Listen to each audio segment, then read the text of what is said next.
I have a really interesting dream to share with you from this morning. I'll tell you, this was exciting to me.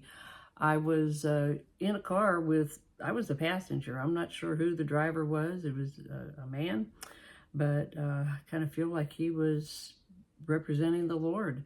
But he drove me to this building. We got out and went in. It was a movie theater. And I'll tell you what, here's a couple of things that was really exciting. When the doors opened and we walked in, the place was packed. Okay, it was just packed out. And the movie was about to begin. We already had our seats reserved, so we went in and took our seats, but the place smelled like fried fish. Now, you know, fish has a very distinct smell. This was not raw fish. This was fried fish. And we sat down, because this couldn't dispute what it was, but we sat down and my family, it's like he had already reserved our seats.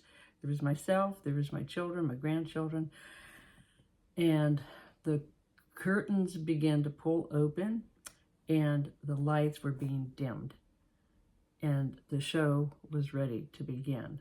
And that's when I woke up. So there were several things that spoke to me.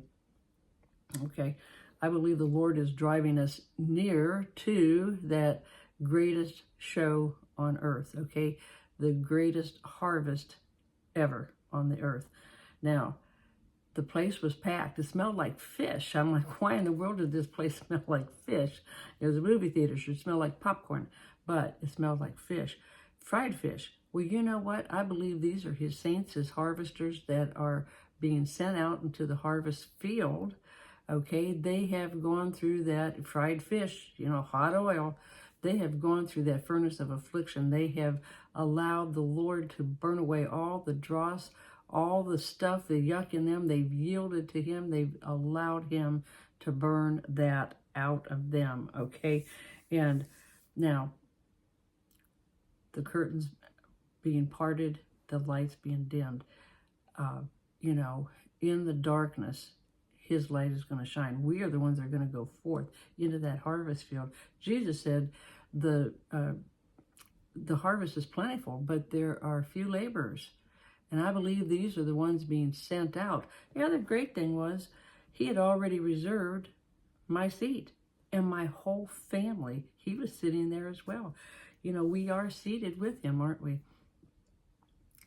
I believe it's time that we, those who are born again, those who have lost loved ones, okay, they still don't know the Lord, okay? Maybe they knew the Lord and walked away. It is time that we call those prodigals in. We can't just sit on our duff and say, well, you know, I prayed for them 10 years ago. They still don't know the Lord. You just got to, okay, you got to be knocking on heaven's door, you know, Lord, send someone to them, you know, remind them of the time that they knew you, the promises that you gave them, you know, put a demand on the Lord for, you know, your loved ones. Start speaking into the atmosphere, calling those things that are not as if they were.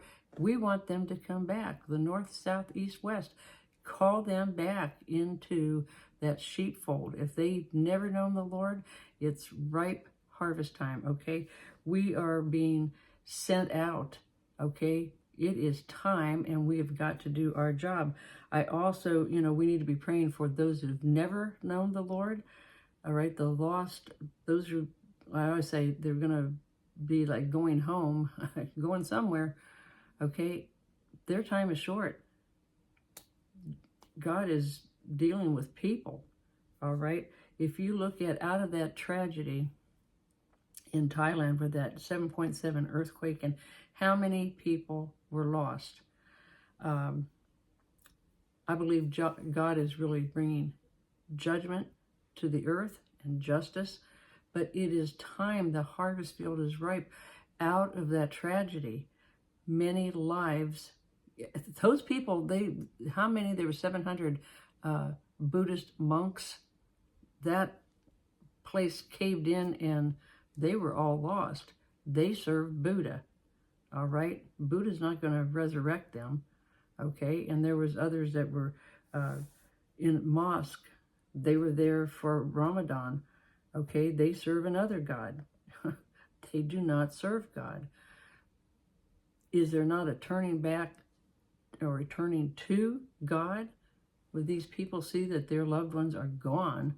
Okay, something like this in a tragedy can really, it's a ripe harvest for souls, okay? And we need to be doing our part. I began praying for them. Lord, there's got to be people there, evangelists on, boots on the ground right there. This is a prime time that they can be bringing people to the Lord. So, it is time that we get out and do what God has called us to do. We can't just say, I've got my ticket to heaven, and I'm waiting for Jesus to come. He is coming much sooner than what we think. We need to be doing our job. We have people assigned to us. Each one of us, each born-again person has people assigned to us that God gives us opportunity to minister to them, okay? We may blindly, deafly walk past them every single day, or we may see somebody and we're too busy in our, I've got my things to do list, instead of stopping and talking to them and leading them to the Lord. I was telling my daughter the other day that, the Lord sent me to a shopping mall. This is up in Montana years ago. I didn't know. I was going in every little store trying to evangelize the people. And they'd say, sorry, you can't talk to us about that in here. You can do it out in the common area, but not in the store. And I thought, okay, I kept every store I heard that. In reality, there was a gentleman sitting down in the common area. I walked past him probably 4 times. And then I went and sat down and realized he was my assignment. He was the one that God assigned to me to minister to that day.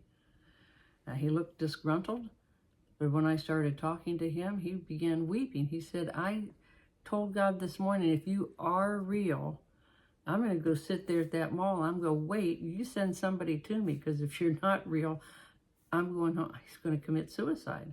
Well, sure enough, I began praying for that man, and security came over. They thought he was trying to attack me or something. I said, no, we're praying. We're talking about Jesus. Would you like to join us? And nope. He wanted to leave. See, that old religious spirit would push him away. But you know what? That young man, he did not commit suicide. He knew, when he left there, he knew Jesus was real. So what if I had not stopped and prayed with him? Would have somebody else come? That man was my assignment for that day. And you have many assignments also. Don't let your assignment pass you by, okay? Don't you pass by it, all right? This is time that fried fish, I'm telling you what, these are people that have gone through the furnace, all the dross has been burned away, okay? They have yielded to the Lord, and they are ripe and ready, being sent out, okay? And you have your job assignment, bring in the harvest. Bob talked about billion soul harvest. I think it's a multiple billion soul harvest. And how many belong to you? Okay, let's all do our part. Okay, all right, till next time, be blessed.